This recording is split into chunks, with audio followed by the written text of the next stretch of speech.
Welcome back to the channel. Welcome back, explorers, NASCAR fans, new fans, and people that have just found me. I'm back. We're doing some more NASCAR, some more EmpLemon, purely because he makes incredible videos. I'm not going to make this too long because it is a 1 hour long video and we are watching the whole thing. So please leave a like, leave a comment, subscribe, let me know who your favorite driver is. If you haven't, let me know anyway. It's good for the algorithm. A little announcement. This Saturday, the 27th of July, I will be doing a live stream, 6 PM UK time, catching up with all of the NASCAR that I've missed, purely because we now have a 2-week break because of the Olympics. That is what it is. Maybe we'll watch some Olympics together as well. But if you are new around here, please leave a like, comment, subscribe. If you're old around here, leave a like, comment. Let me know how your day's been. I will try not to pause. Please get comfortable. Get yourselves a drink, get yourselves a snack, get yourself something to smoke on. Chill out, let's go. I'll try not to pause, but I can make no promises. Buckle up and let's go.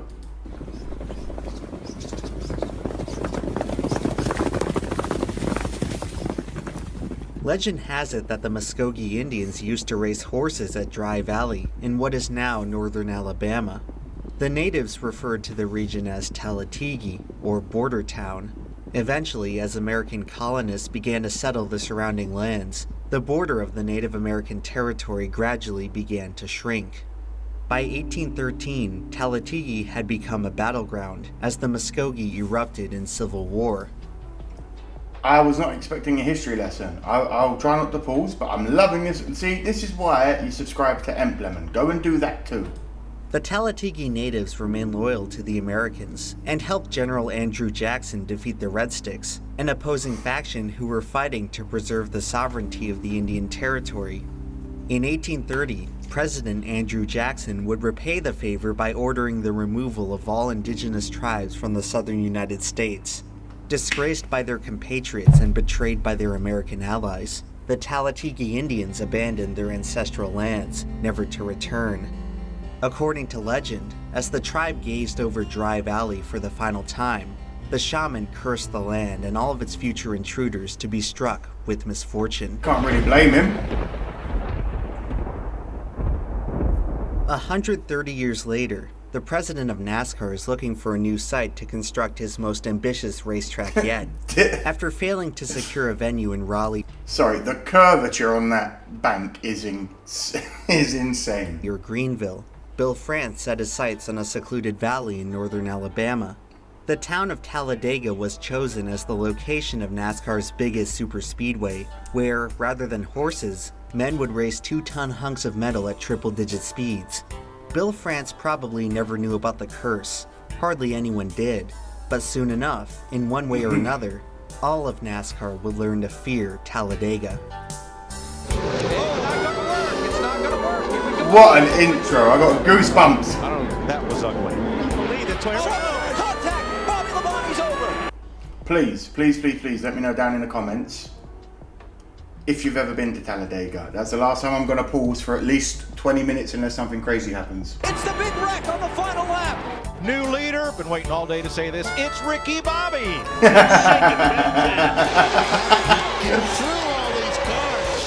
I won't lie. Thousandths of a second! The movie is the first place I ever even heard of Talladega. The Ballad of Ricky Bobby. The NASCAR race can be something truly special. The first Daytona 500 in 1959 immediately cemented the race as NASCAR's most prestigious event. NASCAR's first race at Indianapolis in 1994 was such a spectacle that it attracted more entrants than any other event in the history of the sport. Crazy. Talladega's inaugural race was also a spectacle, but not for the right reasons. Oh no. Hey, I'm Slapshoes, and this is an abridged version of my video on what is widely considered to be the worst NASCAR race in history, which was the very first race ever held at Talladega. If you want all... Whoa. EmpLemon and Slapshoes in the same video. This is incredible. Again, also, sorry for the echo. I am where I'm not normally. So I'm somewhere where I'm not normally. It's a little bit more echoey. I can't help that. the nitty-gritty details, the link to the full video is in the description. To say that Talladega's very first event was controversial would be a massive understatement. It was unlike any other race ever held in NASCAR history, and for all the wrong reasons. First, the track was completed dangerously close to opening weekend by design. Bill France had gone into serious debt trying to build this place, and he needs his money back as soon as possible. In August, just a month before race day, Talladega holds its very first tests. And despite topping out at 195 miles per hour, the drivers showed concern very early on. Donnie Allison, a multi-time winner in NASCAR's top division, said, "The track is as rough as a cob. It'd be a beautiful track if it were smooth. The only way they're going to fix it is to repave it." Meanwhile, Kel Yarbrough noticed that his tires were shredded after just a dozen laps on the track. He also noted lots of bumps in the turns. Not exactly something you want to navigate when you're pushing 200 miles an hour. Yeah, no way. 1960s. NASCAR's two tire manufacturers, a bumpy Goodyear and road at Firestone, 200. take note of the tire wear and vow to come back with harder tires to compensate. The first open practice for all teams happens in September on the Wednesday just before the race on Sunday. And that tire issue is not resolved. Guys are noticing chunks of rubber coming off the tires after just a few laps. Goodyear and Firestone fly in harder compounds on Thursday and Friday, but nothing works. Drivers are getting uppity, and by Friday, Firestone backs out, citing safety concerns. The drivers, who just mere weeks ago formed the Professional Drivers Association, a union-like organization, are talking openly of a potential walkout. And the president of the PDA, Richard Petty, the winningest NASCAR driver in history, is in some tense negotiations with Bill France. But the straw that broke the camel's back was one exchange between France and Bobby Allison, who won the most recent race just last week. France says to Bobby, quote, "I think you're just afraid to race." Bobby was taken aback, but it was the quiet Leroy Yarbrough who stepped up from behind him and swung and hit Bill France in the face, knocking him to the ground. Leroy then calmly said to everybody, "Listen, sometimes when you open your mouth, someone's fist gets put in it. It might not always be for the right reasons, but every now and then someone needs a slap to notice the error of their ways." I can agree with that. Watching, "Boys, pack up your stuff. We're leaving." And just like that, almost every single driver put their cars back on the hauler and left the track, save for 3 holdouts. One, Bobby Isaac, a soft-spoken man who never joined the PDA just because he didn't like the idea of anybody speaking on his behalf. 2, a non-PDA driver named Jim Vandiver driving a car owned by Ray Fox. And 3, a young up-and-comer named Richard Brickhouse. Richard made his very first NASCAR top division start ever just last year at Rockingham. And despite that being his first race on a paved track, he finished 4th. Brickhouse is a PDA driver and plans to walk, but the Dodge factory team pulls him aside and offers him a new ride. The brand new Dodge Charger Daytona, a winged supercar supposedly capable of speeds exceeding 200 miles an hour. But this weekend, it won't happen. The tires just can't take it. Brickhouse agrees. Cars just have no life in them anymore. I feel like every car nowadays in the year of 2024 is either white, black, grey, or that dark blue. They're all the same shape. There's no passion and eye for designing cars anymore, and it's sad. To the deal and turned scab, leaving the PDA that afternoon. So there it is, a 500-mile race at a 2.66-mile track with just 3 cars in the mix. Bill France offers fans a special deal. If you buy a ticket for the inaugural race at Talladega, you can use that stub to get into the Daytona 500 next year. With a 2-for-1 special that good, people turned out in droves to watch the show down in Alabama. But Big Bill has one more trick up his sleeve to make the race just a little less ridiculous. He poaches drivers from the preliminary race on Saturday, the Grand American Series, who race smaller pony cars on the infield road course, not the big track. Instead of Chargers, Chevelles, Torinos, and Roadrunners, they race Camaros, Mustangs, Darts, and even one AMC Javelin. These cars were never intended to drive on a track this big, and they can barely do 160 miles an hour with the wind at their backs. Not to mention, there's no way they could pass tech inspection. These are cars from a completely different series. So, Big Bill France calls an audible and just changes the minimum speed requirements and the inspection templates, all with just a simple wave of the hand. And just in case any driver is thinking of backing out, he offers cash bonuses just to roll off the grid on top of the already stated winnings purse. But with so much tension looming in the air over this slapdash ramshackle affair of a race, the stage is set for a disaster to occur, and it does, but not in the way anybody expected. That tire issue is resolved at the 11th hour when Goodyear flies in their last Hail Mary, and those tires finally held up. There wasn't a single tire failure that day. No, what did this race in was one of my favorite parts of old NASCAR racing, the scoring error. Electronic transponders and timing and scoring didn't exist yet, so officials would move placards around on a desk to keep track of all the cars. If the officials agreed on the running order, then it was final, but every once in a while they'd get it wrong. Well, that happened in this race. That's right, with only 3 cars even being competitive, NASCAR still lost track of Jim Vandiver and Richard Brickhouse, the 2 guys competing for the lead. Bobby Isaac was taking it easy, just worrying about finishing so he could have some easy points to make a run at the championship with all of his competition sitting at home. Richard Brickhouse is declared the winner by NASCAR officials, but Jim Vandiver and his car owner Ray Fox are adamant that they've won. And even the radio call with 2-time Cup Series champion Ned Jarrett in the booth thought Jim Vandiver was in the lead. This was a mess. And I think it's worth noting that Jim was driving the older model of Dodge Charger and was not affiliated with Chrysler Corp. Meanwhile, Brickhouse was driving the Dodge factory entry, and it was the first race ever for their new winged wonder car. Rumors persist that the scoring error was not an accident, and Chrysler executives sweet-talked Bill France into manipulating the finish of the race. Okay. After all, they kept some of the intrigue for the event by making a big deal about their new car. A lot of people in attendance bought a ticket just because they wanted to see that new Daytona rip around the track at nearly 200 miles an hour. Richard Brickhouse's win I can't say I blame he's him. absolutely elated with his first career Cup Series win, and is so sure that he'll Put be on, tapped to drive Brickhouse. the car full-time next year that he uses his winnings to buy a brand new airplane for himself. But unfortunately, he never got the call from His name is Dick Brickhouse. Sorry, the child in me just had to come out. Dick Brickass. Oh my god. Chrysler, or any team for that matter. In a year's time, he was semi-retired and only racing a few times per year. So there it was, a disaster of a race made up mostly of field fillers, a tire scandal resolved at the last possible second, a brand new supercar that nobody got to see the full potential of, and of those 2 competitive that's cars a out there shame. on the track, they were driven by 2 guys nobody had ever heard of, and we're not even sure which one of them actually won the race. If this isn't the worst race in NASCAR history, then I really don't know what would. Yeah, no.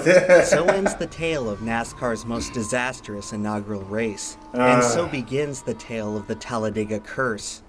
Over the next half-century, Talladega Superspeedway would play host to some of the strangest, unexplainable, and harrowing occurrences to ever afflict the sport of stock car racing. The earliest races at the track are possibly the most mysterious. They existed in a time before NASCAR was frequently televised, and most of the footage from this era is either missing or not publicly available. For many incidents during this time, only the stories remain, leaving the rest up to our imagination. The Talladega woes would continue in 1973, which may have been the most tumultuous single year in the history of the track. That year's Winston 500 earned the dubious distinction as the only race in NASCAR's modern era to start with a field of 60 cars. A decision that would immediately backfire on the ninth lap when one car blew an engine and spilled a trail of oil in front of the supersized field. Drivers were instantly sent spinning across the infield grass, kicking up a cloud of smoke and dust that made many wrecked cars impossible to see. When the dust settled, 23 drivers had piled into the wreckage, and the Talladega backstretch now resembled the set of a Mad Max film. Oh my Multiple drivers lord. suffered severe injuries, including longtime driver Wendell Scott, who was so badly wounded that he was practically forced into retirement. It was an outright miracle that no one died that day. The following race at Talladega. To be honest, having a 20-odd car pile-up with no deaths in the 60s is very impressive that no one died.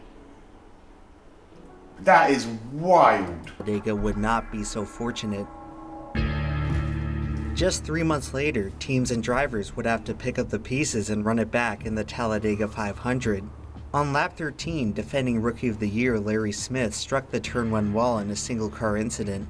Hours later, fans and crew members were shocked to discover that Smith had tragically become Talladega's first fatality. Commentator Ken Squire was perplexed as the accident looked nowhere close to deadly. Smith's fatality was unbeknownst to competitor Bobby Isaac, who would go on to do something even more inexplicable later in the day. Midway through the race, the 1970 champion would impulsively pull his car into the pits. It was at that moment, in the middle of the race, that Bobby Isaac decided to retire from full-time racing. In the Media middle of a outlets race? at the time reported that Isaac heard a voice in his head which told him to stop racing immediately. After missing the rest of the 1973 season, Isaac would periodically return to the track for a handful of races per year. In 1977, the 45-year-old driver collapsed while exiting his race car and would be pronounced dead the next day from cardiac arrest. Racing killed him. At the time, Isaac held the NASCAR record for the fastest lap at Talladega. which he set in 1970. 201 in miles an hour. 1975, racing legend Mark Donohue ran a time trial lap at Talladega with an average speed of 221 miles per hour, setting wow. a closed circuit world record. Days later, Donohue was fatally wounded In from a a Porsche, crash while okay. practicing for the Austrian Grand Prix. On nearly the same day as Donohue's accident, beloved NASCAR driver Tiny Lund was struck and killed after another car collided with his driver's side door. What is going on? The backstretch. In less than a decade of operation, Talladega Superspeedway had already been directly or indirectly linked to the deaths of 4 drivers. However, following the death of Tiny Lund, the Speedway spirits will look more kindly on the track's active competitors. To this day, Tiny Lund remains the last driver to lose his life in a NASCAR race at Talladega.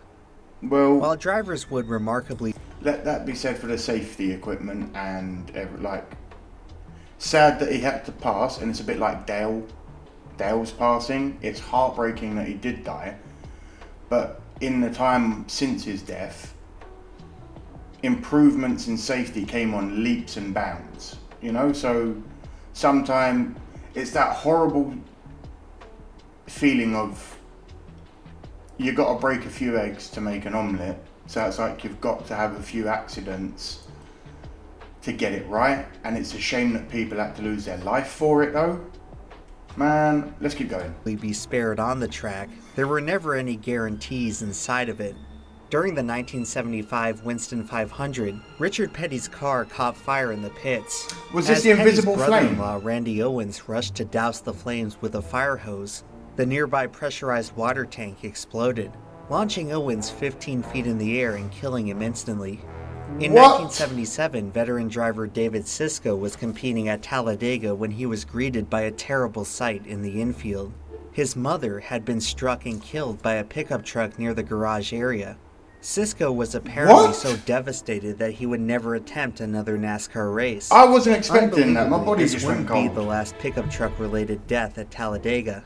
In 1996, the president of ARCA was T-boned in the parking lot and would later go on to die from his injuries. Along with its string of inexplicable tragedy, the early days of Talladega also housed some of the most bizarre mysteries that stock car racing has ever known. On the morning of the 1974 Talladega 500, crew members awoke to an unnerving development. The race cars of nearly a dozen drivers had been sabotaged. Teams inspected their vehicles and discovered slashed tires, cut oil lines, and gas tanks filled with sand. Whoa! The extent of the sabotage was only fully realized during the race, as many drivers began experiencing mechanical failures as soon as they hit the track. Sorry, I came into the pits and put on my brakes the first time I'd used them hard all day and found I didn't have any. Imagine if a crash had happened and he was doing 180 miles an hour and had to slam on the brakes. Many drivers began experiencing mechanical failures as soon as they hit the track. Miraculously, no drivers were injured in the fiasco. But sabotaging so many race cars at a track as fast as Talladega was practically attempted mass murder. Authorities launched an immediate investigation to find the perpetrator, but were unable to identify even a single suspect. Whoever sabotaged the cars did not leave a trace of evidence. That's a lie. And to this day, the Talladega Tamperer remains at large. That's a lie. Following the worst vehicular sabotage in NASCAR history, the track amped up security for future events. And while they succeeded at keeping future delinquents out of the garage, they didn't think to check whether one could wind up behind the wheel. Prior to the 1982 Winston 500, a few drivers expressed confusion at an unfamiliar name on the entry list for the race. A man by the name of L.W. Wright had purchased a race car for $20,000, which he entered in that week's race at Talladega. Despite claiming to be a seasoned stock car racing veteran, no other driver had ever heard of him. However, in an age before detailed record keeping, it was somewhat plausible that a driver could have honed their skills in some... Is this guy literally going to be like the human torpedo and just try to take everyone out? ...middle of nowhere town. The mysterious driver managed to qualify for the race, despite wrecking his car on just the second lap around the track. As the crew was repairing the car for race day, Wright seemed unable to answer basic questions that any driver should have known. Suspicion aside, Wright managed to line up for Sunday's race and take the green flag. He should never have been allowed in. It was He should clear never that have the been number allowed in. 34 Chevrolet was dangerously off the pace. Wright was quickly lapped by the leaders and He was should ordered never by have been NASCAR allowed to in. retire from the race. So L.W. Wright again given the black flag as he passes by us, and Wright has been ordered to the pit area. After pulling into the pits, Wright got out of his car, slipped into the infield, and was never seen again. It turned out that L.W. Wright was an imposter and had conned investors out of nearly $50,000 so that he could race alongside NASCAR's biggest stars. To The this day, cheeky little the true bugger. identity of L.W. Wright remains unknown. Oh, that's His a lie. alias persists as one name in the NASCAR record books that may always be shrouded in mystery. After letting what was essentially an average Joe mess around in a sanctioned professional sporting event, NASCAR would tighten up their standards for who exactly was allowed on the track. Just for like reference, that'd be like me standing in a boxing ring with prime 23-year-old Mike Tyson. Yes, I know how to box. I understand boxing. I like boxing. Doesn't mean I can do it against the best of the best. Track. However, while paying more scrutiny to the drivers in the race cars, there was one other car they forgot about. Well, the pace car, we understand, has been stolen. The officials are not driving this thing. Wait, what? The pace car and stole it. Alright, listen, 1986 NASCAR Winston fans, 500, you man 20-year-old Darren Crowder are stole the wild. pace car that had been left unoccupied on pit road. He completed a full circuit at over 100 miles per hour before the police set up a blockade and took him into custody. Just casually During stealing whole the bewildering fucking safety spectacle, car. The crowd of 133,000 fans cheered wildly. Growing up, we're all told to respect the law of the land, but sometimes you just gotta root for the rebel. Hey, he never did anything too wrong, I suppose. Well, that was a switch. After the Muskogee Indians were forced to vacate their lands, most obeyed the order and subjected themselves to the infamous Trail of Tears. Some of the natives, however, refused to go west to the Indian Territory and instead chose to keep their destiny in their own hands. A few Muskogee turned their sights instead towards the south, in the mostly uninhabited territory of Florida. The subtropical peninsula had become known as a safe haven for refugees of the expanding American empire. Together with various other displaced natives and escaped African slaves, the remnants of the Muskogee would integrate into a new tribe, the Seminole. Although they too were forced to abandon their way of life like all the others, at the very least, for the time being, they were free. Whoa, that's awesome. In 1819, Spain ceded the Florida Territory to the United States, and concerns of relocation immediately returned. Although the Seminole briefly received a reservation on the peninsula, it wouldn't be long until the federal government once again demanded they move out west. After already sacrificing so much, the Seminole refused to budge, and after Chief Osceola shot and killed federal agent Wiley Thompson, they found themselves at war with the I gotta might say, of that's the U.S. military. That's literally the spark that ignited the powder peg. Powder keg, even. Powder peg? A powder peg. Powder keg. I understand standing up for yourself, but as I said earlier, all actions have a reaction. So if you go killing someone and someone doesn't like it. As the American troops marched into Florida, the Seminole warriors would soon be outnumbered by as much as 10-1. Wow. Needless to say, they were heavy underdogs. If Allison's going to make a move, he's going to have to do it now. He cannot do it. Bill Parsons is going to win his first Winston Cup race. There's a checker. The weird mixture of Talladega history and racing Superspeedway is has always very been good. unusually favorable to underdogs. The relative ease with which drivers can navigate the track opens the door for the occasional David to contend with NASCAR's Goliath. There you go. In addition to the fluke win of Richard Brickhouse in the inaugural race, 5 other drivers would score their one and only career victory in the first 20 years of competition at Talladega, Wow. by far the most of any track in the sport. In the early days of the track, winning at Talladega was a matter of endurance. Completing 500 miles at the longest circuit in the sport was a daunting task for even the most dominant race teams. Putting yourself in position to win was often as simple as overcoming the attrition of your competitors. Eventually, most teams figured out how to make their machines go the distance, and the name of the game shifted to speed. In spite of its many trials and tribulations, but I've already Talladega learned Superspeedway has NASCAR got a always little managed bit to draw in too fans fast. for one simple reason. There's no other place on Earth where you can witness so many cars go so fast. The track's 33-degree corners allow drivers to maintain incredible momentum throughout That the is circuit. wild, a Talladega 33-degree may bank. be the only track in all of racing where you can complete an entire lap without ever touching the brake pedal. The colossal oval is capable of producing such extreme speeds that most motorsports don't feel comfortable racing on it. In 1980, IndyCar had plans for a Talladega race. They would soon scrap the idea forever after it became clear that the cars would be moving so fast that any accident essentially meant certain Would be death, yeah. Stock cars are considerably slower than open-wheel cars, but soon enough, they too would begin I'm going approaching to say the they're starting danger to zone. catch up, aren't they? Bobby Isaac managed to break the 200-mile-per-hour barrier as early as 1970, but rule changes to the cars brought speeds down to the 180s for most of the decade. And then the guy hit 221. Speeds began to creep back up, and in 1982, Benny Parsons would once again reach 200, becoming the first NASCAR driver to eclipse the mark in a qualifying lap. 1 year later, Cale Yarborough would reach 202, surpassing Bobby Isaac's 13-year-old record. 1985 would mark the arrival of the fastest man in NASCAR history, Bill Elliott, who would qualify for the Winston 500 with a monster lap of 209 miles per hour. Elliott's car was so much faster than the competition that after a ruptured oil pump forced him into the pits, Elliott would overcome a 5-mile deficit under green still to win. retake the lead by the end of the race.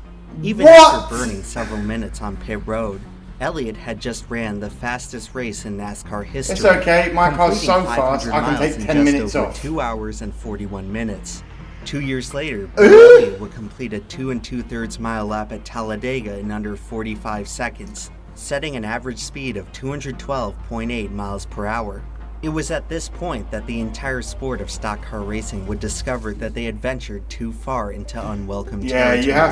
you have to start taking into Talladega, it consideration means speed, it means competition, and going speed that is certainly fast. something we've You seen a have lot to of be this able to weekend, Larry. slow 8 down. drivers exceeded Just because you can get to that 210 miles momentum, per hour. you still got The to work identical out front safely row as stopping. last year, Bill Elliott on the pole and Bobby Allison alongside. And in Bobby the Allison 80s, spent a brief period as NASCAR's most popular driver, and at Talladega, the Alabama-born racing legend was always a fan favorite.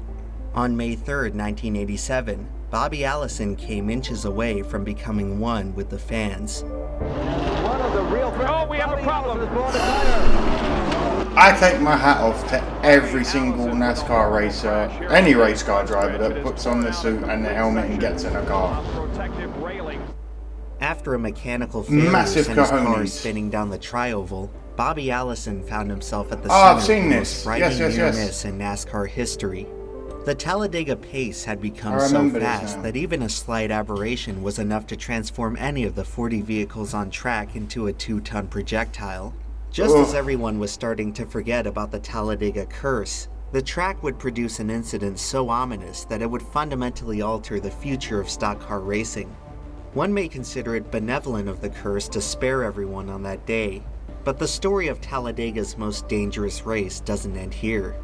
Following Bobby Allison's spot, Oh my lord! the fastest field in NASCAR history would be conquered by the heir to the Allison throne, Davey Allison, who scored his first career victory on the same day that his father cheated death. 6 years later, That's fate would wild. repay the favor. A sad note in sports today. Stock car racer Davey Allison died this morning after the helicopter he was piloting crashed yesterday in the infield of the Talladega Speedway down in... When are we gonna learn helicopters are not as safe as people think? They look cool, yes, but there are far, far too many helicopter crashes. Rest in peace, Davey. Alabama. Davey Allison, a great champion Man. and a good friend of ours, was 32. My age.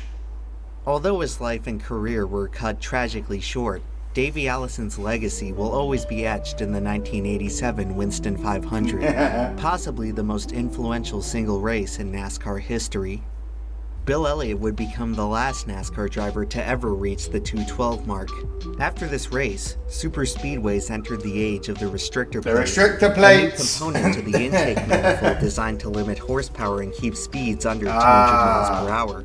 This thin metal plate would The completely destroyer change of the game fun and for a lot spawn a of form of fans. racing so sensationally unique that no other motorsport in the world even comes close to replicating it. Who was it that was like the master of restrictor plate racing? Was it Dale Earnhardt? Plate racing takes traditional racing technique and turns it on its head. It's a format that can allow the 30th place car to be within 2 seconds of the leader, featuring... Please don't kill me in the comments. I can't remember, but I remember with one of the documentaries I watched by EmpLemon, he was speaking about restrictor plate racing and how one driver, was it? Just dominated the restrictor plate racing scene. lap after lap of 3-wide traffic. Rather than raw driving ability, winning a restrictor plate race relies on the driver's patience, timing, and decision-making. Compared to the spectacular displays of speed in the past, Talladega racing would now resemble a high-velocity game of chess. Restrictor plates would usher in a new era of NASCAR, and along with it, a new era of mayhem. Wow. Oh! What you want to see out of your windshield? Oh my gosh. While plate racing was intended to make the sport safer, Oh my. super speedways arguably became more Ah! treacherous than ever before. The frequency of wrecks skyrocketed as drivers now had far less margin for error in the close quarters traffic. Oh! With so many opportunities for calamity, the drivers That was would the one start that looked like discovering the one. inconceivable methods to wreck a race car. Talladega had always been a place that pushed the limits of what was possible on a NASCAR track, and the early 90s saw a remarkable string of accidents where drivers would test the literal limits of the track. The 1993 Die Hard 500 was NASCAR's first race at Talladega after the death of Davey Allison. The event would be remembered most for 2 harrowing incidents. On lap 69, rookie driver Stanley Smith would suffer a head-on collision into the turn 1 wall. The accident eerily occurred in the same part of the track as Larry Smith's fatal crash almost 20 years to the day after the tragedy. Stanley Smith would manage to survive, but with catastrophic injuries that would end his racing career Oh my, entirely. a fractured However, skull. despite involving a driver nearly losing his life, this accident is most well known for something that had not happened in a NASCAR race in a quarter century. Oh. There is one Out car of that the has track. gone over the wall. Yeah. As you see in that, I can't remember the last time we saw a car out of the speedway, Ned. No, I can't either. That's Jimmy crazy. Horton's number 32 Chevy had left the racetrack. Did he die? The accident compelled NASCAR to install a catch fence in the Talladega corners.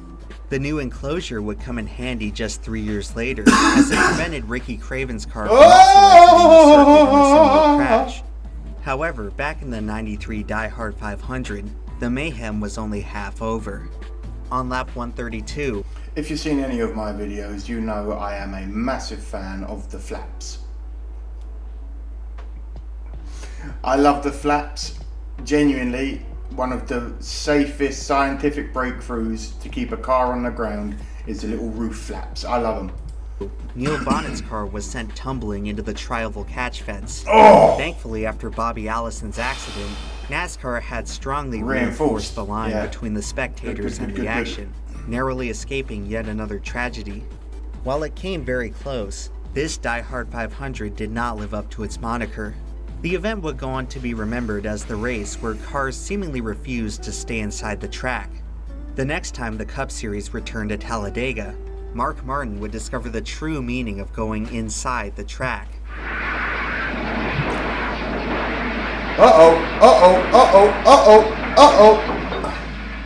Once again, Oh, NASCAR good. would have to make some modifications. Talladega has the strange ability to send cars in seemingly any direction. In a few cases, that direction would be up. Is he going to win the Winston 500? They come No. through the tri-oval. Checkered is waving. Ernie Evans wins, and Rusty Smith. And away he goes. The blowover is one of the most ethereal moments that any racing fan can witness. And didn't they make We all the know cars cars as some of flat the on the heaviest bottom at one objects point, we which interact with basically on a made regular them basis. lift off? Most of us would have to use all of our strength to get them to budge a single inch. And to think that something as light as air could be powerful enough to lift a 2-ton machine off the earth. Oh, the flaps Well, didn't save him you there. just have to see it to believe it. At the speeds NASCAR drivers travel at Talladega, It happens more often than you'd guess. Well, Darrell, a 737 will, of course, it's designed to take off, but it will take off at, what, 160 some miles an hour. These cars are running 185, and the roof flaps do their job to keep that car from getting way up in the air. Wow. Man.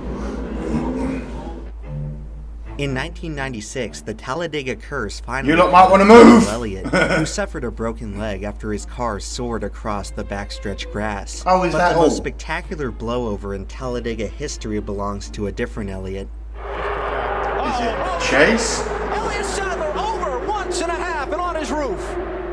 In 2003, Elliott Sadler would get Elliott over a Sadler, full not second Chase of Elliott. airtime What am I as saying? his car executed a near-flawless pirouette.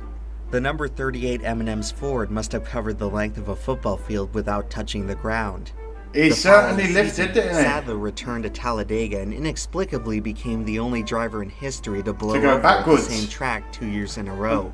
This He time crossed the line, finishing no? the race in style. Yeah. He said he wanted to finish this race with all 4 tires on the ground. He did. Almost, yeah.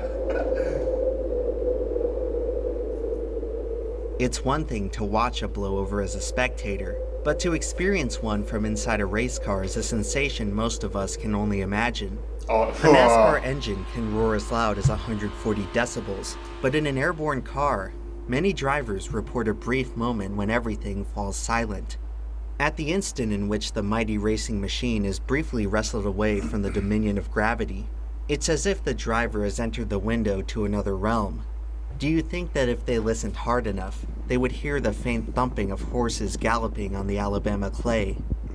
Of course, in moments like these, most drivers have other things to worry about. Not dying. Oh, comes the 18, the 62 upside Keeping the car together and not crashing into people as you land. Ever since Bobby Allison's accident, NASCAR has been continually trying to eliminate the blowover.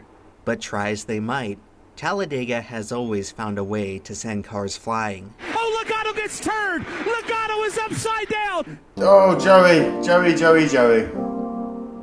I know a lot of my explorers aren't a fan While of you, more but man. blowovers happen at Talladega than anywhere else, the track's most iconic accidents are of a far different breed. Ever since restrictor plates introduced the age of pack racing, there's been a monster lurking in every superspeedway race. It's the reason why most drivers, teams, and owners dread Talladega Sunday. Uh-oh, Kyle caught up the field. Accordion's back. Whoa, man. Trouble, Stewart in the wall. Here we go. Here we go. Oh, no. 3, Harvick is around. Here we go, guys. The big one. They call it the Big One, a massive pileup that can wipe out more than a dozen cars in the blink of an eye. Oh, instantly, Talladega yeah. may have the most room of any NASCAR track, but when the Big One strikes, There's nowhere drivers to go. often find Yeah. themselves with nowhere to go. It can happen anywhere at any time. All it takes is for one driver to make one mistake. It's as simple as someone mistiming a block, sticking their nose in a gap too small, or inexplicably rejoining the pack at half speed. Whatever the cause, the outcome remains the same. Multiple pileup. drivers' days are Yeah. ended by something they had no way of preventing. Modern-day NASCAR fields race with around 40 cars. Throughout the 90s, it was not uncommon for the Big One to involve 10 or more cars, about a quarter of the field. By the 2000s, the accidents started to become truly enormous. The 2002, 2003, and 2005 Talladega spring races each saw a pileup involving more than 20 Yeah, but drivers. that's not good. You're putting with way the too many 03 people at race risk. consuming a Cup Series record 27 cars. However, the largest 27 wreck involved modern in one NASCAR crash. history would happen at a Talladega race in what is now the NASCAR Xfinity Series. The division is essentially NASCAR's minor league, and in the 2002 Aaron's 312, inexperience would contribute to the mother of all pileups. On lap 14, Johnny Sauter's blue Chevy slid sideways and started tumbling in front of the entire field. There's nothing he could Drivers do. began swerving into Yeah. each other to avoid the carnage and quickly blocked the Hit the track. brakes, car in When red. it was all said and done, 31 cars were collected, nearly 3/4 of the entire field. Out of the few survivors, most would fall off the pace with mechanical issues. The race eventually boiled down to just 2 competitive cars, a scenario that may never occur in another NASCAR race. While Talladega races have increasingly turned into wreckfests, It's curious to consider that when it so desires, NASCAR's most feared track is capable of leaving everyone unscathed. The 1997 When the racing's Winston good, 500 it's was incredible, the first I can race in imagine. Talladega history to run caution-free. After crashing into the infield just 3 Only years took prior, 28 years. Mark Martin would break Bill Elliott's record for the fastest NASCAR race, Oh, yeah. completing 500 miles in 2 hours and 39 minutes. In the following 5 seasons, 2 more Talladega races would run caution-free. As of now, it's the last track in NASCAR history to ever achieve this feat. Very it really nice. makes you wonder, does Talladega create the mayhem, or do we? We saw a lot of communication on I'm that gonna go with a restart, mixture that first of initial both. start with Stewart-Haas teams all working together to get in line on the front. You see them. They're pulling away, Jeff. Let's show you how far this first group of Stewart-Haas Racing has driven away. When everyone chooses to cooperate, we are capable of achieving remarkable things. In an ideal world, we could do anything caution-free. Yep. But there's a reason why idealism is so hopelessly fragile. While it takes everyone to avoid destruction, it only takes one to person create to it. destroy it, yeah. As is the case with most things in America, In the life. best we can do is survive.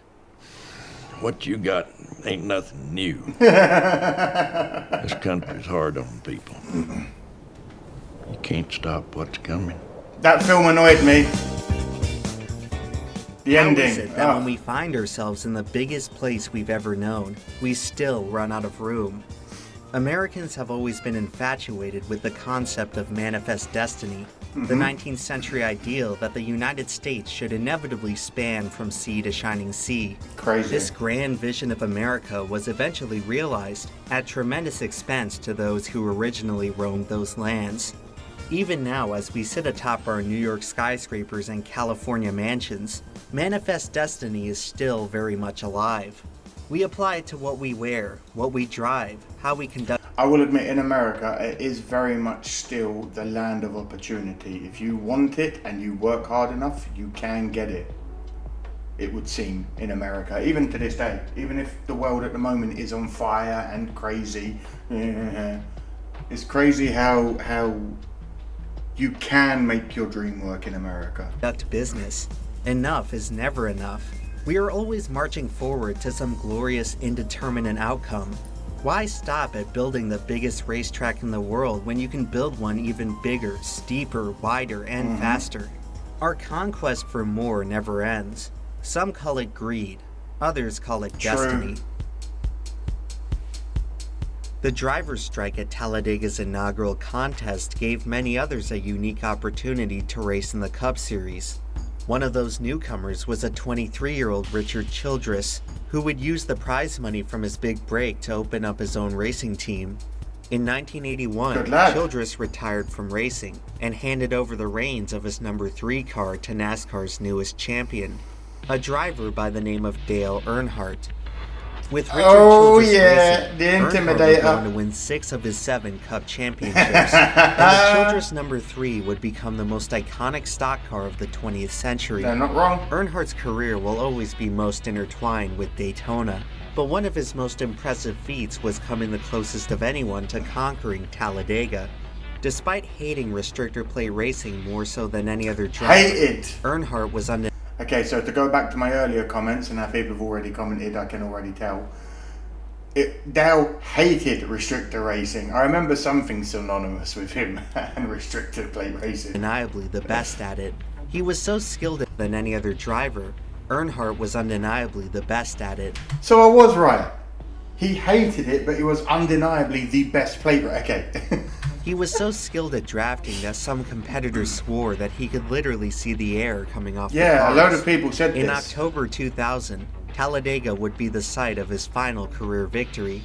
In possibly the most impressive display of racing mastery the sport had ever seen, Earnhardt would charge from 17th to 1st in the final laps to become a 10-time Talladega winner, by far the most of any driver. He may have won even more, but well, you know what tends to happen when someone comes close to conquering Talladega. This is undoubtedly one of the toughest announcements that I've ever personally had to make. But after the accident in turn 4 at the end of the Daytona 500, we've lost Dale Earnhardt. Rest well, Dale. He ain't dead, he's just a lap ahead. Final lap at Talladega. Who's it going to be? Labonte, Earnhardt Jr., Stewart, or maybe somebody out of the pack? Look at this move by Jr. at the white flag. After suffering such terrible loss, the Talladega spirits would shine favorably on Dale Earnhardt Jr., who would immediately carry on his father's legacy.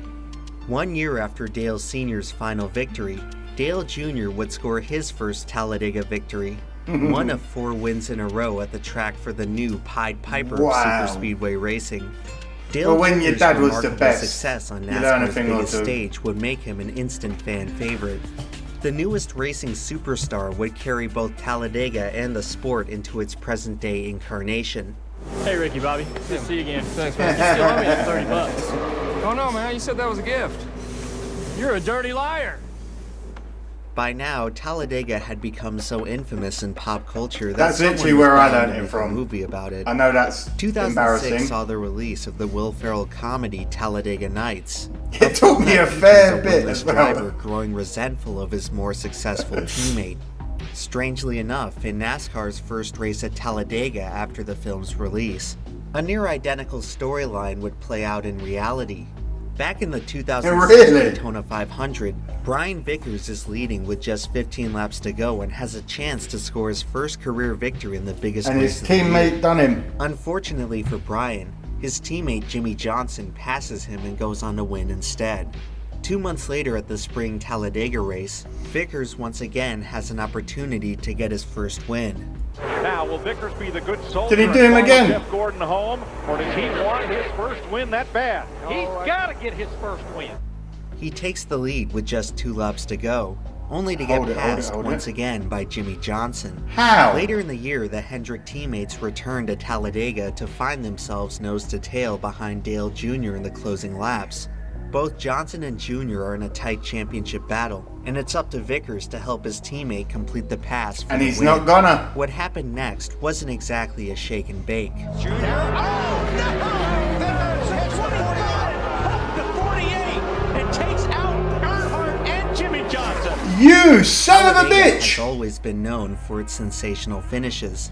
Since 1980, about a third of all Talladega races have ended in a last lap pass.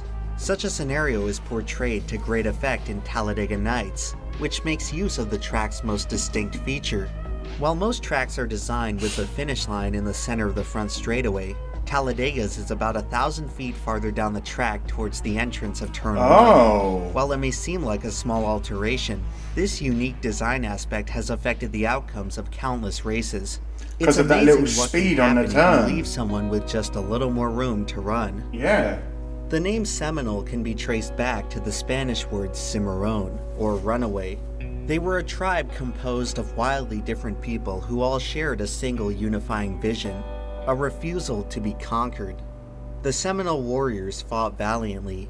They pushed the US military to the most challenging and expensive conflict with any indigenous group in the nation's history. However, eventually, the Seminole losses had become catastrophic, and they simply couldn't outlast the overwhelming resources of the United States. One by one, the Seminole chiefs were captured and forced to surrender. By 1843, nearly the entire Seminole tribe were forcibly relocated to the Creek Reservation in Oklahoma.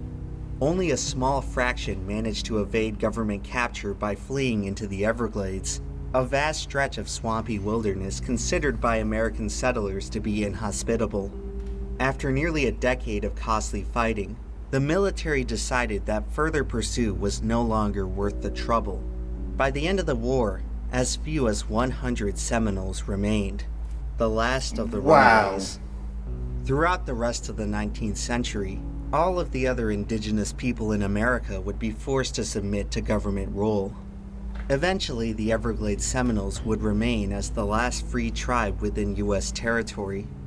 Despite all of their power and might, America could never conquer the Seminole people. There are some things in this world that you simply cannot control.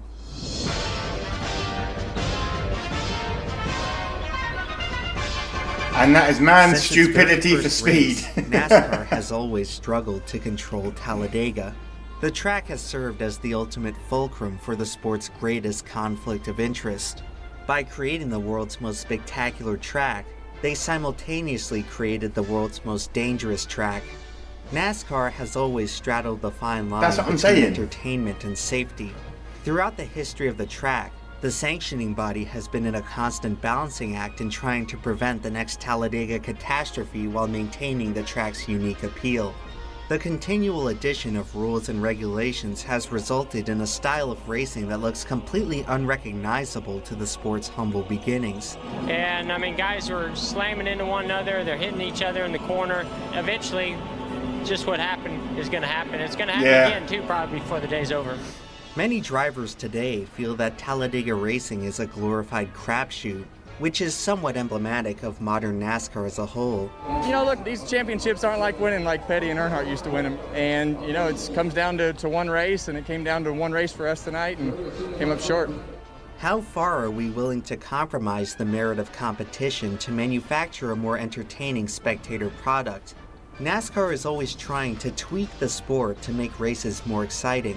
But there comes a point where all the micromanagement becomes counterproductive. Yeah, it's just you're doing too much. Idiotic to be out here doing too many rules ruins the fun. Some cute show I understand for safety, but when you're trying, it's stupid. There's no sense in doing this.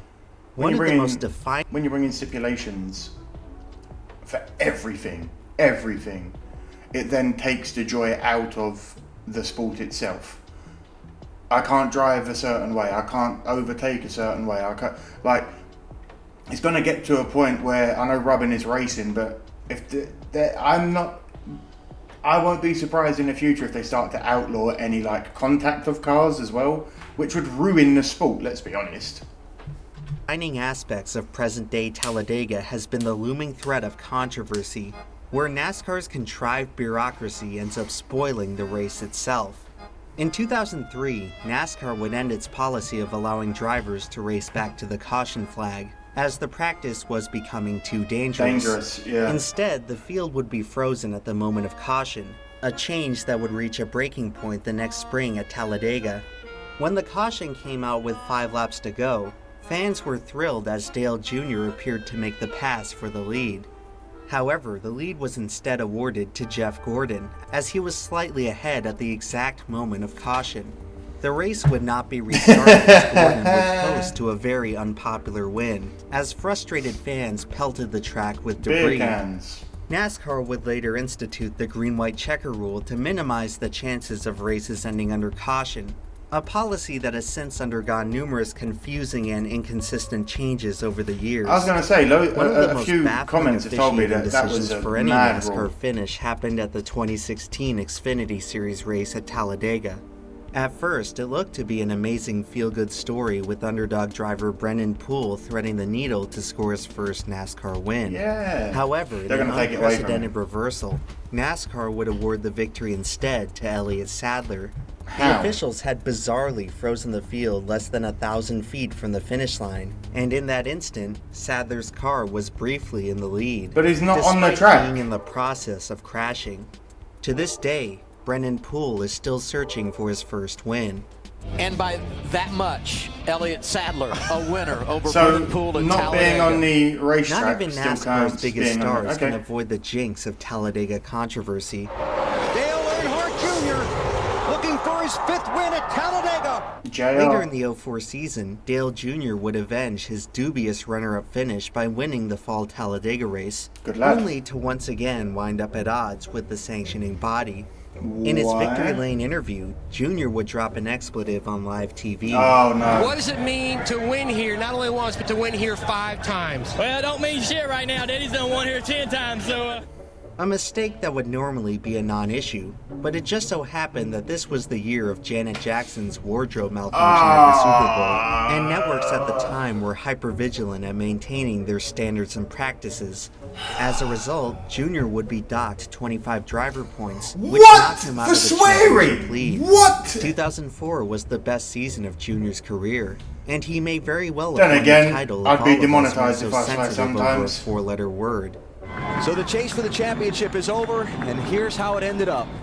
2004 also marked the beginning That's of some NASCAR's egg chase right for there, the boys. Cup, which eventually morphed into what we now know as the controversial NASCAR playoffs. The 2014-16 incarnation of the playoffs was very likely the most busted and unfair championship format in the history of motorsports. I've been told of this as well. The system would be painfully exposed at where else but Talladega. This era decided to make Talladega a cutoff race for the next round, meaning that some drivers would be forced to do whatever they could to avoid elimination. On the final restart, Kevin Harvick has a serious mechanical issue. He can barely keep up at pace car speed and is practically guaranteed to get eliminated unless he does something dire. You are not going to crash into everyone. Conceivable way to save his season, Harvick swerves into the car beside him and causes a 10-car pileup. The caution comes out. Harvick goes to the jammy and little advances to the next shit. round in quite possibly the worst NASCAR finish in the past decade. You can hardly blame a guy for doing it. He's either going to make it if he does that and wreck some people going slow, or he's not going to make it if it goes green for 2 laps. But I don't know. It just feels like we kind of lost control on the situation. Yeah, a little bit. Look, these championships aren't like winning like Petty and Earnhardt used to win them. Modern-day NASCAR is always throwing curveballs, and drivers will adapt to do whatever gets them closer to winning. One of the most peculiar changes in superspeedway strategy was the brief rise of tandem drafting. Following the release of NASCAR's Car of Tomorrow, drivers began to realize that the flat-nosed design allowed the cars to lock bumpers at tracks like Talladega and gain an extra boost in speed. The tandem era would truly begin at the 2010 Aaron's 499, a race that saw a record 88 lead changes. By the next season, drivers had mastered the tandem, leading to one of the most unbelievable finishes of all time. It's 3 wide. It's 6 wide. 8 wide, technically.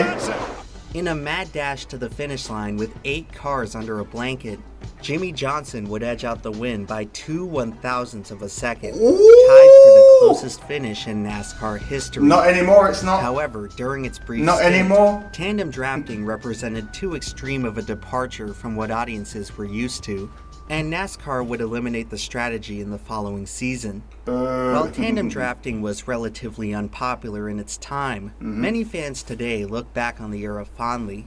What has never been viewed fondly is the single most despised policy that NASCAR has ever implemented, the yellow line rule. Kenny, I hate to deliver bad news, but they're telling me that they're going to drop you back to 21st for dropping under the yellow line. I went underneath Sterling, right? I was underneath him. He turned left. What the hell was I going to do? He run me in the yellow line. So yeah, where's that supposed to go? Today. I know that. So hell, whatever the hell they want to do. The death of Dale Earnhardt convinced NASCAR to implement a variety of new safety measures. Most of these ended up being extremely beneficial, but one change, the yellow line rule, has plagued superspeedway races ever since. In an attempt to reduce the number of accidents, NASCAR started penalizing drivers for passing on the apron of the straightaways, which they now marked as out of bounds with a double yellow line. I understand that. Despite their good intentions, this change was a prime example of NASCAR trying to outsmart the room by adding a needlessly complicated judgment. Like I said, when you put things in that aren't necessary, Here comes Junior. He's got it ruins the sport. So I either crash into someone or keep everyone safe by going under the yellow line. But if I pass under the yellow line, I get penalised. So you want me to crash into people. Dale Jr. was not penalised on this pass for the win. 5 years later, Regan Smith would not be so fortunate after he was forced below the line while passing Tony Stewart for the win. They are saying Tony Stewart has won the race. Tony Stewart is the official winner here at Talladega. They would not allow that pass below the yellow line. That's what I was going with. I got forced down there, man. I had a nose inside of them, and I could have piled up the whole field, and I guess that would have been a cooler finish. I don't know. But I always got told that the rule is if you get forced down there, then you're the winner of the race. Even as recently as last year, NASCAR still has seemingly no idea how to actually enforce the rule, as Denny Hamlin went way below the line in this pass for the win and wasn't penalized. NASCAR has said the 11th Again, is the winner. I have a lot of explorers that aren't a fan of Hamlin either. Countless great moments have been tainted by the perpetual asterisk which the yellow line rule creates. And the worst part is, there's no evidence to suggest that the rule has had any effect on its intended purpose of preventing accidents. If anything, the rule has contributed to an increase in accidents, by people as it swerving. effectively constricts more cars within a narrower space. Yeah, I got a great idea for everybody. How about we just get rid of the yellow line rule?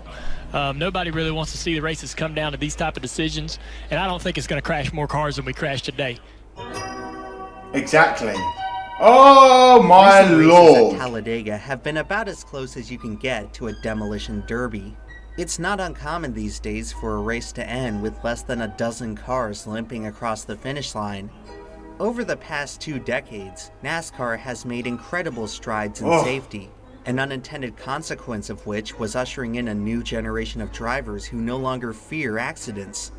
Back in the day, drivers were forced to use restraint on the track because the consequence of wrecking would be potentially inflicting serious injury on yourself or others. Now they're super safe. Drivers are mostly free to take unthinkable risks on track and walk away from any mayhem completely unharmed. Twice a year now, drivers start a race at Talladega knowing that they most likely won't make it to the finish. Sorry we couldn't crash more cars today. We didn't fill the quota for today for Talladega and NASCAR. If we haven't crashed at least 50% of the field by the end of the race, we need to extend the race till we at least crash 50%, yeah. This is Talladega, and this is the Talladega curse. All the way back in 1969, we didn't just construct a racetrack. We constructed a monument to mankind's arrogance. We created something that we can never truly conquer, so that we can spend eternity chasing our endless desire for more. No matter how fast we follow them, all roads at Talladega eventually lead to destruction, misfortune, and controversy. The state of Alabama carries with it a hauntingly somber past. What it has the been the epicenter fuck of is some that, of the most lads? unforgivable sins that we as a nation have ever committed. A history that's stained as What red as the the clay on which it fuck all was that? lies. I And unlike Jesus. clay, the Excuse the mistakes of our blasphemy, but past mate. will never wash out. They follow us as painful echoes from a faraway time that's somehow still too close to us. We can never unhear them, but maybe if we get enough race cars together in one place, we can drown them out, even if it's just for a few hours at a time. Hell yeah. The writer, the Southern writer, William Faulkner once put it, "Between grief and nothing, I will take grief." Yeah, because at least it's something. People always ask me why I watch NASCAR, why I enjoy something riddled with so many imperfections. And to that, I simply answer that we can design the perfect race car, but we can never design the perfect driver. Talladega may not be the greatest display of racing, but it is the greatest display of humanity. It's a racetrack where speed, skill, and machinery no longer matter. It's a venue that only seems to grow more prosperous through its legacy of disaster. They dragged them out by their hair. Where the mistakes of Man. the few are destined to end the journeys of the many. The only place in all of racing that produces no winners, only survivors. Yeah. I think Kyle's trying to cross the start-finish line. Don't you think? He wants to finish. Yeah. There it is.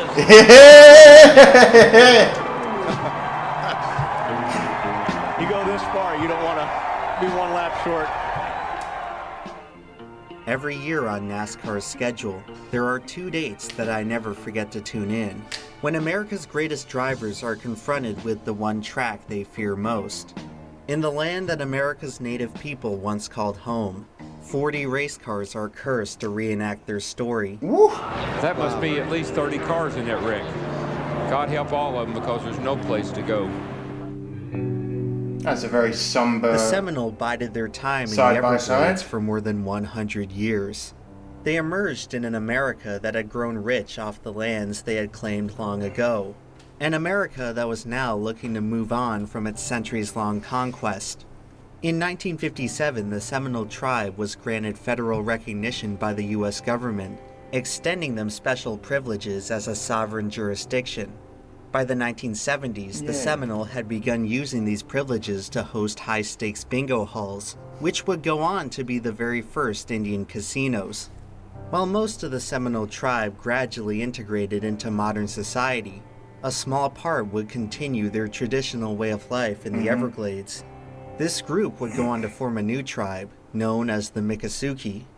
In 2002, the Miccosukee tribe was looking to advertise their new casino and turn to the world of NASCAR. 7 years later, the Miccosukee car would be the centerpiece of the most unbelievable moment in Talladega history. It's April 26, 2009. Okay. Americans are reeling from the struggles of the Great Recession. Yes. And on this Sunday afternoon, a few of them turn on the NASCAR Cup Series race at Talladega, hoping to witness something incredible. In this race, they see big pileups, close racing, and bizarre oddities that only Talladega can seem to produce. With just 2 laps left, the audience sees something truly unprecedented. The 99 car of Carl Edwards rockets into the lead and starts pulling away from the pack. He's being pushed by a car no one has paid any mind to all day, the Miccosukee car, driven by rookie Brad Keselowski. After 7 years in the sport, the Miccosukee team has never won a Cup Series race. Their best opportunity to do so is now resting on the shoulders of a driver making just his 5th career start. Going into today, there's such long shots to win that odds makers didn't even bother listing them. However, with just 1 lap to go, the Miccosukee car has just one driver standing in its way of glory. The tandem are pursued by the Army and National Guard cars, but they're not going to catch him. Keselowski pushes Edwards to the home stretch. He looks high, then he looks low, as Edwards swerves down to block. Keselowski is forced all the way down to the double yellow line. He thinks about what happened to Regan Smith the year prior. He knows that if he goes below that line, is he just gonna it's clip game him? over. The Miccosukee Is he just car gonna has clip been him? forced as far down as it can possibly run. It can go no further. No, it has been given no choice but to stand its ground. Can Keselowski try to win? Don't! He can step out until he waits till the last. Oh no! Hey, you were dirty to me, you get bit. The front end of Newman's car. No, Edwards will not make it to the Brad Keselowski won this race. Carl Edwards' car destroyed. Not sure where Carl's going. Maybe he thinks if he runs across the start-finish line, it'll count. That's what he's doing. I want to finish the race. And he did. Yes, To good a boy. standing ovation from the crowd. Shades of Ricky Bobby. The funny thing about NASCAR is that if you watch long enough, everything always comes full circle.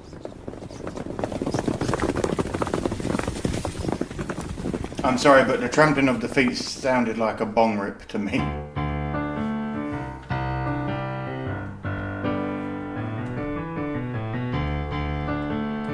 Do me a favour, everyone. Go and subscribe to EmpLemon, Slap Shoes. Oh.